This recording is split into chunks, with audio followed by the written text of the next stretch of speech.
नजमुल साकिब साहब, कहने वाले कहते हैं कि बेंचेस देखकर पता लग जाता है कि फैसला क्या आने वाला है। आप इत्तेफाक करते हैं?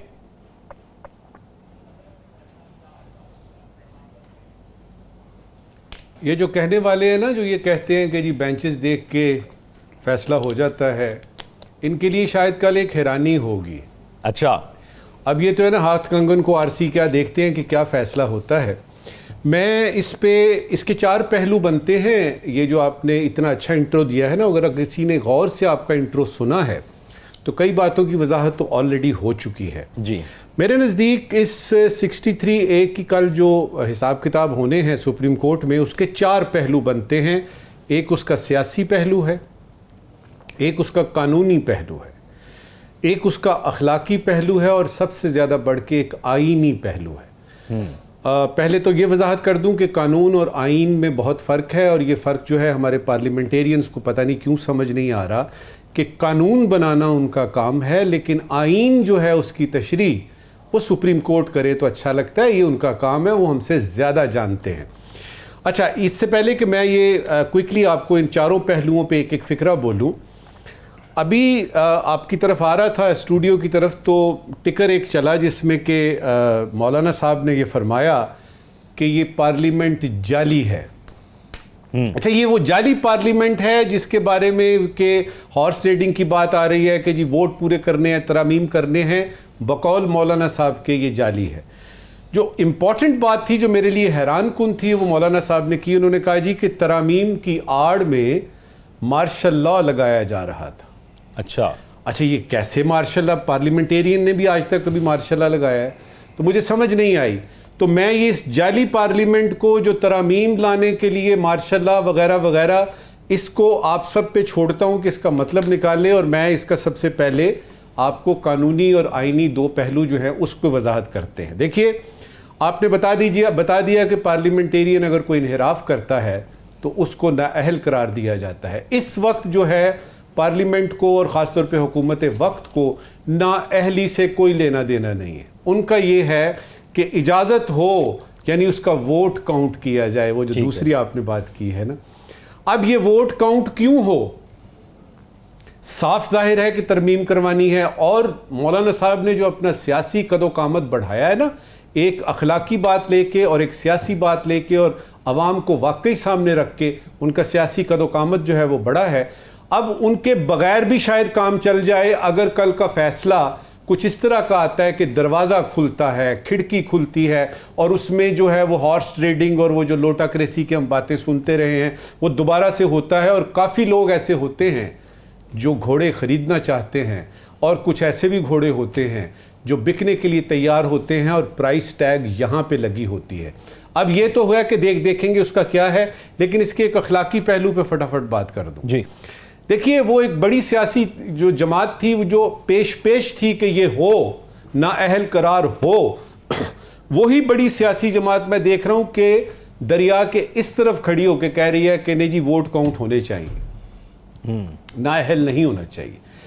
तो सियासत में अखलाक का ना होना, हमने पावर गेम में सुना था, और पाकिस्तान में पावर गेम ही होती है, लेकिन उसकी कोई हद होनी चाहिए। ये तो आप जूतों समेत आप आंखों में घुस रहे हैं, और आप बता रहे हैं कि जी हमने किसी भी हालत में हमने वोट ख़रीदने हैं, और वोट ख़रीदने के लिए ज़रूरी है कि उनका वोट गिना जाए। लिहाजा कल की जो है, अब आते हैं आपके उस बेंच वाली बात पे कि जो बेंच देख के फैसला जी। देखिए, काजी फायद ईसा साहब का कल बड़ा कड़ा इम्तिहान होगा।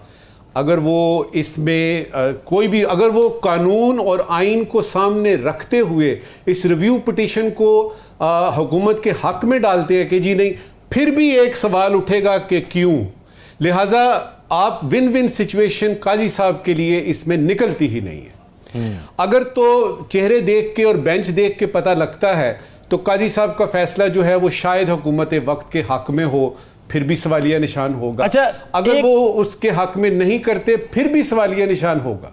एक चीज़ मैं जानना चाहूँगा नजमुल साकिब साहब आपसे इसमें कि जो हुकूमत वक्त है उसका ये मौक़िफ़ है, और ख़ास तौर पर इस फैसले के ख़िलाफ़ जो मौक़िफ़ ये सामने आता है कि किसी को बादशाहत तो नहीं दी जा सकती। अगर पार्टी के अंदर किसी को इख्तलाफ है तो वो वोट के ज़रिए इस्तेमाल तो कर सकता है। ये तो फिर मुकम्मल बादशाहत हो जाएगी उस पार्टी के लिए कि उसके ख़िलाफ़ अगर वो जाएगा पार्लियामेंट के अंदर तो वो बाहर चला जाए। नहीं, ये तो उसूली तौर पे और अखलाकी तौर पे बनता भी ऐसा ही है। देखिए ना, अगर पीटीआई का एक बंदा है और वो पीटीआई के टिकट पे आया है पार्लियामेंट में, तो वो किस तरीके से नून को वोट दे सकता है? किस तरीके से किसी ऐसे रेजोल्यूशन को, किसी ऐसी चीज को वोट दे सकता है, ऐसे बिल को जो कि उसकी पार्टी का मौक़िफ़ नहीं है? तो उसूली तौर पे और इस वक्त तक आईनी तौर पे, कानूनी तौर पे और अखलाकी तौर पे उस आदमी को उसी जगह पे रहना है, वो पैवस्ता रहे उस शजर से जिसकी वो पैदावार है। लेकिन हमारे यहाँ ये नहीं होता ना, मैं इसी की तरफ तो इशारा दिला रहा हूँ। मसला ये कहाँ पर है? मसला सिर्फ ये है कि नाअहल तो करार दे दीजिए, क्योंकि उसमें ये याद रहे, मैं आने से पहले पूरे जो माहिर कानून हैं, मेरे दोस्त उनसे बात कर रहा था और उन्होंने कहा था मेरा नाम नहीं लेना, इसलिए उनका नाम नहीं ले रहा। उन्होंने मुझे तफसील से बताया कि नाअहल करार देने के दरमियान में, उसके दौरान जो मराहिल पेश आते हैं, जो कि 30 दिन फिर आखिर में मुंतज होते हैं कि वो जो इलेक्शन चीफ इलेक्शन कमिश्नर है वो 30 दिन में करेगा, उसमें इतनी रुकावटें आ सकती हैं कि ये चीज़ लंबी बड़ी तवालत इख्तियार कर सकती है। लिहाजा किसी भी सूरत में ये फैसला आता है तो हुकूमत वक्त के पास, चूँकि जो आपके चीफ इलेक्शन कमिश्नर हैं, ये जो ईसीपी है, मैंने बताया था ना कि हाथ उन्होंने इधर रखा हुआ है, सल्यूट की हुई है, और वो बार बार चले जाते हैं, ताखीरी हरबे इस्तेमाल करते हैं, डिलेइंग टैक्टिक्स वगैरह, तो वो इसमें भी कर लेंगे। मकसद, बॉटम लाइन आपको बता देता हूं और फिर हम आगे चलते हैं। बॉटम लाइन ये है कि हुकूमत ने ये तरामीम, जिसकी तकरीबन 50 से ज़्यादा शिकें सोशल मीडिया पे भी अब गर्दिश कर रही हैं, जिस पे कि उसूली मौक़िफ़ लिया मौलाना साहब ने और उन्होंने इनकार किया, ये हुकूमत ने मनवानी है, चाहे इस तरह से माने, मौलाना साहब नहीं माने तो अब इस पे आएंगे, इस पे भी नहीं माने तो उन्होंने रुकना नहीं है, क्योंकि किसी वजह से हुकूमत वक्त के जो मुक़तदरा लोग हैं, जो मुक़तदर लोग हैं, उनको ये पता है कि इज्जत का मामला तो ये है ही कि ये तरामीम मनवानी। नजमुल साकिब साहब, ये खबर कुछ इस तरह रिपोर्ट हुई कि जब वज़ीर आज़म अपने खिताब के बाद आए तो उनके साथ जो दीगर वज़रा भी और अहम लोग भी मौजूद थे, उनका सामान एयरपोर्ट के ऊपर पैक था और वो फ़ौरन जो है उसके बाद वो निकल गए, तो कुछ मुलाकातें भी नहीं हो सकी। दूसरा, सलमान शहबाज साहब का जिक्र राव साहब ने कर दिया है, तो ये भी हमारी रहनुमाई फरमाइएगा कि साथ जा कौन कौन सकता है, और फिर इस दौरे के हवाले से आपकी राय क्या है? देखिए, इसका जवाब तो बहुत तवील हो जाएगा, क्योंकि मुझे फिर बाकी क्योंकि ये जो इजलास है UNGA का, ये हर साल सितंबर में होता है और इसमें बहुत सारे वज़राए आज़म हमारे यहाँ से जा चुके हैं, और उसमें हमें पता है कि 3 बंदों का काम होता है। ऑलरेडी टीम आपकी वहाँ पे मौजूद होती है, और उसके बाद जो पीछे सारे बैठे हुए 70-80 लोग हैं, अल्लाह ही जाने कौन बशर है। उस बात पे हम बात नहीं करते, टेक्निकली ज़रा थोड़ा सा देख लेते हैं। देखिए, strictly speaking, if you ask me, it wasn't कोई वो दौरा अमेरिका का नहीं था। अमेरिका, ये जो हम टिकर चला रहे हैं ना, इसमें अमेरिका तो वो गए, लेकिन हम इसको टेक्निकली दौरा अमेरिका नहीं कह सकते। वो दौरा अमेरिका उस वक्त होगा जब ये वाशिंगटन जाएंगे और वहाँ के वाइट हाउस की दावत पे जाएंगे, दावत कबूल होगी, अपना डेलीगेशन साथ लेके जाएंगे और 2 तरफा मामलात पे बातचीत होगी, कोई MOU साइन होगा, कोई एग्रीमेंट साइन होगी, कोई झाड़-वाड़ पड़ेगी, आप ये नहीं कर रहे, आप वो नहीं कर रहे। ये तकरीर था बुनियादी मकसद, और राव साहब ने बड़े अच्छे तरीके से बता दिया है कि क्या क्या बातें उन्होंने वहाँ पे की। आपकी इजाज़त से मैं वो बताना चाहूँगा जो मेरे ख्याल में उनको पॉइंट्स बताने चाहिए थे, अच्छा भला मौका था और उन्होंने नहीं बताया। सबसे पहले ये है कि उनकी तकरीर का फोकस जो था ना, वो पहली और दूसरी दुनिया थी।